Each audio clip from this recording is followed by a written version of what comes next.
Bonjour et bienvenue sur la chaîne Le Culte du Dé. Alors aujourd'hui j'inaugure une nouvelle série de vidéos qui s'appelle Figuриnistique, où je vais parler de peinture de figurines et plus généralement de figurines d'ailleurs. Euh, voilà, donc première chose, je tiens à remercier Gilles de la chaîne C'est qui commence qui m'a gentiment fait la petite miniature pour illustrer cette série. Donc voilà, aujourd'hui c'est le premier numéro. Je vais parler de peinture, de figurines, d'inspiration, des différentes gammes, de techniques, de tout un tas de choses qui concernent ce hobby et cette passion qu'est la peinture de figurines. Alors je suis loin d'être un grand peintre, mais je vais essayer de partager avec vous avant tout cette passion et puis peut-être de vous donner des petites techniques, des petits conseils du haut de mon expérience, on va dire, et puis de mes aventures et de mes mésaventures en termes de peinture. Voilà, donc là j'ai regroupé quelques-unes des figurines de ma collection. Euh, je vais vous en montrer quelques-unes, donc de plein de jeux différents. Moi je joue à beaucoup de jeux. J'ai assez peu de figurines pour chaque jeu, mais j'ai pas mal de figurines différentes. Ça par exemple c'est du confrontation. Donc on a des figurines Bushido, celle-là je l'avais déjà montré. Évidemment c'est comme à chaque fois il faut faire le point. Voilà, j'ai trouvé la bonne distance. Ça c'est du Malifaux, un jeu dans un univers de cow-boy avec de la magie et du steampunk. Voilà, donc je vais partir pour ce voyage dans l'univers des figurines avec vous. Ça c'est la dernière figurine que j'ai peint. Donc c'est une figurine pour le jeu de super-héros polonais Pulp City.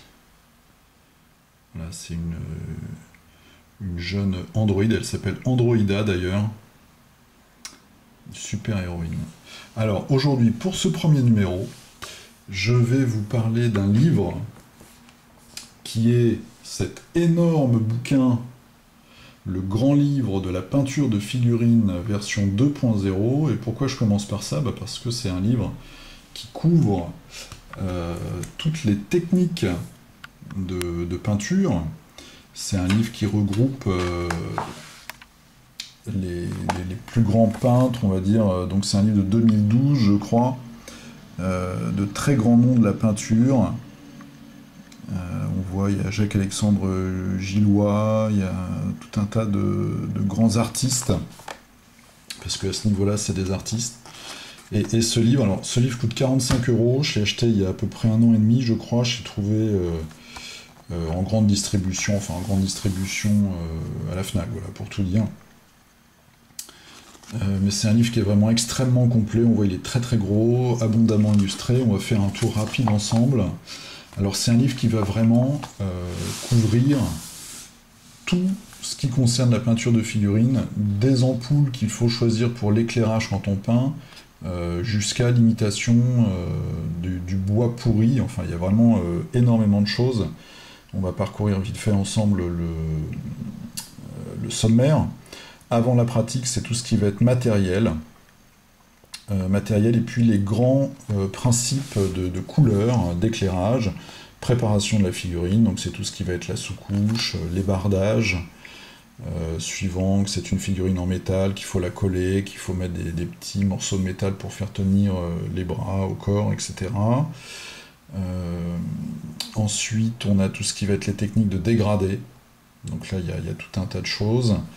Ensuite, peau et visage, aussi bien des humains de toute race que des orques, des vampires, les morts-vivants, les mutants. Ensuite, on a tout ce qui est métal, donc il y a un très très gros chapitre sur les métaux, avec aussi bien des peintures métalliques que des peintures classiques, pour faire l'illusion du métal. En plus, la rouille, les carapaces d'insectes.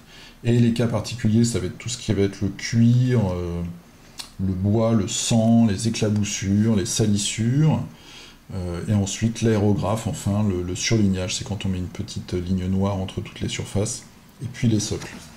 Alors, on va regarder ça vite fait ensemble. Donc, il y a une préface, il y a tout ce qui va être le matériel, les pinceaux, comment entretenir son matériel, les lampes, les différentes pâtes, tout ce qui... Alors, il y a vraiment énormément d'illustrations. Toujours des exemples, il y a même des exercices, il y a des trucs et astuces. La mise en page est très bien pensée. Et puis, évidemment, il y a énormément de photos de figurines. Des figurines très variées. Ça va de la figurine historique, il y a des figurines de toute échelle, il y a des figurines de toutes marques, les peintures aussi, il y a un brief sur tout ce qui va être les différentes marques de peinture.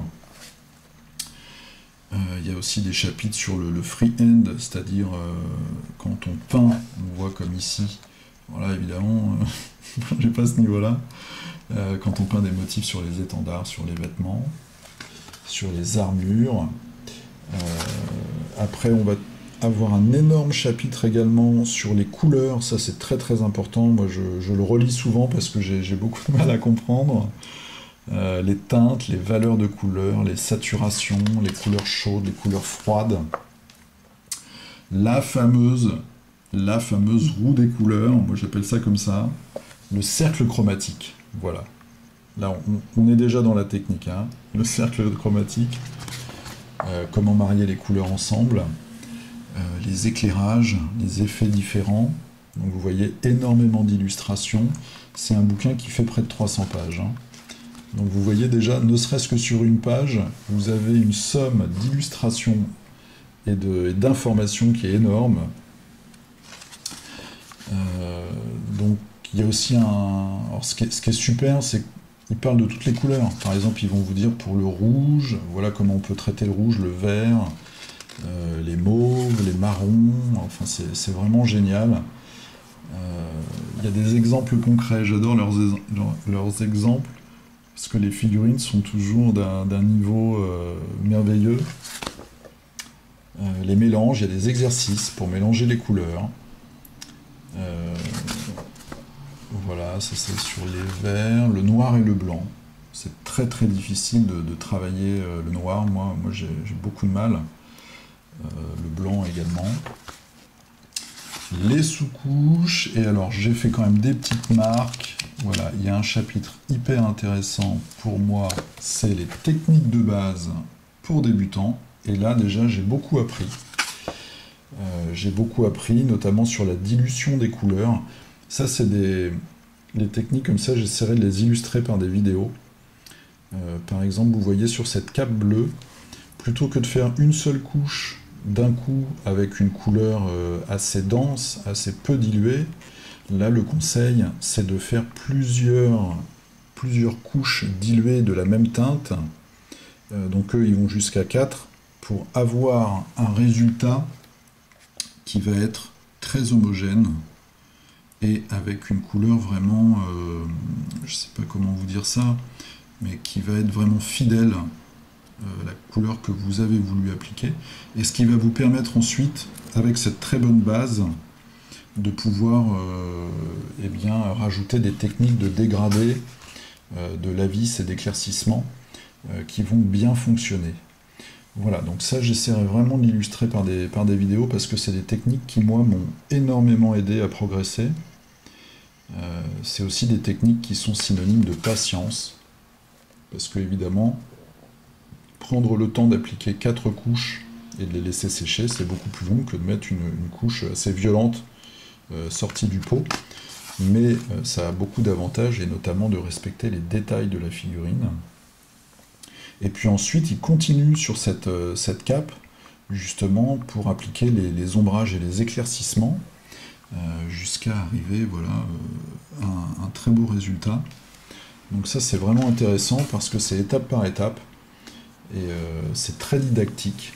Je trouve que vraiment ce livre est très bien fait. Là on voit, ça va être sur le visage, les yeux, différentes techniques suivant votre niveau de précision et de tremblote comme moi, pour avoir un bon résultat final sur les yeux. Voilà, alors je vais vous montrer quelques illustrations. Là, ça va être sur les lavis et les glacis, donc ce qui va permettre d'ajouter de la profondeur et de la lumière, de la vie en fait, à votre figurine. Là, j'avais marqué aussi cette page. Voilà, c'est un exemple. Donc on voit sur cet ogre, pour arriver à ce résultat-là, j'ai compté, il y a 23 couches de peinture différentes que pour la peau. Bon courage. Moi, je m'arrête à 4, hein, en général, 3 ou 4, enfin 4 ou 5 quand même. Après, il y a plein de techniques. Alors, même le sens de peinture. Vous voyez ici, c'est tirer et pousser la peinture. Il y a des techniques aussi de peinture dans le frais. Ben voilà, on y arrive, peinture dans le frais. Ça, c'est quand on peint plusieurs couleurs différentes, la deuxième couleur arrivant sur la première qui n'est pas encore sèche, qui va permettre de mixer directement sur la figurine différentes teintes. Comment corriger ces erreurs? Ça, c'est important aussi. La peau humaine, voilà, avec des exemples encore. Vous voyez, c'est vraiment bien, hein, il y a des exemples. J'essaie de vous montrer comme ça la double page, toujours très bien expliquée. Alors avec toutes les peintures utilisées, les dosages de dilution, comment arriver d'une teinte à une autre, les éclaircissements. Et puis on voit le résultat. Le monsieur est très musclé quand même, hein. Il y a même des muscles. Moi, j'ai pas tous ces muscles-là, je crois. Voilà. Donc c'est vraiment génial. Il y a tout un chapitre sur les visages, comment donner de la vie et de l'expression à vos visages. Alors vous voyez, ce qui est aussi très très intéressant, alors, vous voyez toutes les étapes, hein, c'est vraiment chouette. Ce qui est très intéressant aussi, c'est que la gamme de figurines, là les yeux, la gamme de figurines est très étendue. Vous avez des figurines de toutes marques, qui couvrent tous les thèmes, toutes les époques. Elle est pas belle cette indienne avec son petit enfant. Vous voyez l'émotion un peu sur les visages. Bon, évidemment, la sculpture y est pour une grande part, mais après, il faut savoir mettre tout ça en couleur. Donc, beaucoup de diversité. Et ce qui permet de s'y retrouver, chacun peut y retrouver un petit peu les figurines qu'il utilise. Et puis le type, là, par exemple, c'est des créatures monstrueuses. Donc, si vous aimez les monstres, les robots, les zombies, vous avez à chaque fois des chapitres qui vont traiter de ça. Après, on a beaucoup de pages en fait sur tout ce qui va être les métaux. Et là, on voit c'est la même figurine traitée de deux façons totalement différentes, avec évidemment un rendu final complètement opposé. Et c'est là qu'on voit aussi qu'avec une même figurine, on peut ensuite donner l'image et la sensation de deux univers, deux émotions complètement différentes. Il y a beaucoup de choses aussi sur la lumière, sur la réflexion, sur comment on va pouvoir augmenter les volumes. Voilà, encore des métaux. Le jour où j'arriverai à faire je ne sais pas si on voit bien là, mais un effet de brillance comme ça, je serai content. Voilà, il y a plusieurs techniques. Alors, ils vont traiter l'argent, l'or, le cuivre, l'oxydation, la rouille. Donc, je vous passe rapidement, hein, mais il y a énormément de choses. Des techniques aussi un petit peu exotiques. Ici, ça va être comment utiliser le latex liquide pour faire des... Alors, je sais pas exactement d'ailleurs à quoi ça sert, là, comment il l'utilise. Mais on peut faire aussi, quand on travaille à l'aérographe, par exemple, avec certaines matières, on fait des masques. C'est-à-dire qu'on va appliquer une substance sur la figurine et puis on va pulvériser après et enlever le petit masque en plastique. Ça va permettre de peindre seulement les surfaces désirées. Vous voyez, il y a toujours des figurines assez bluffantes, hein, évidemment. Un chapitre sur la peinture des gemmes, des bijoux, des liquides, des bouteilles, là des boucliers, comment faire un bois assez réaliste. Alors c'est toujours très très bien expliqué, hein. Comment faire du parquet pour vos socles.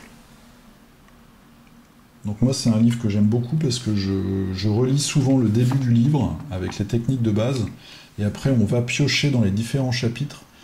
Par exemple moi je suis en train de faire les figurines des Watchmen et j'ai pas mal d'endroits où je dois faire du cuivre, du cuir pour les par-dessus, des choses comme ça.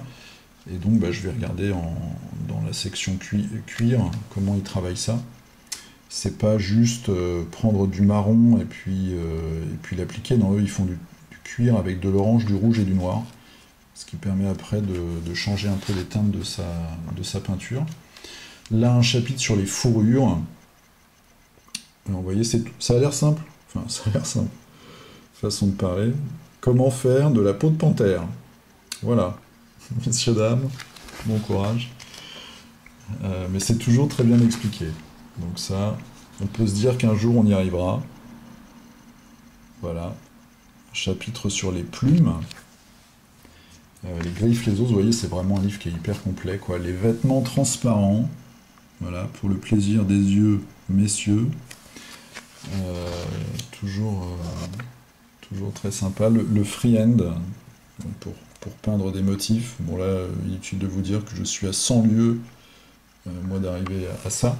Mais par contre, voilà, un exemple où on se dit que c'est relativement réalisable. Hein. Après s'être exercé, on peut peut-être réussir à faire des arabesques. J'aime beaucoup cette figurine, je l'ai, c'est une vieille figurine Games Workshop, qui était, je crois, en cadeau dans un White Dwarf il y a très longtemps. Voilà, donc un livre vraiment très, bon, qui est pour moi assez important.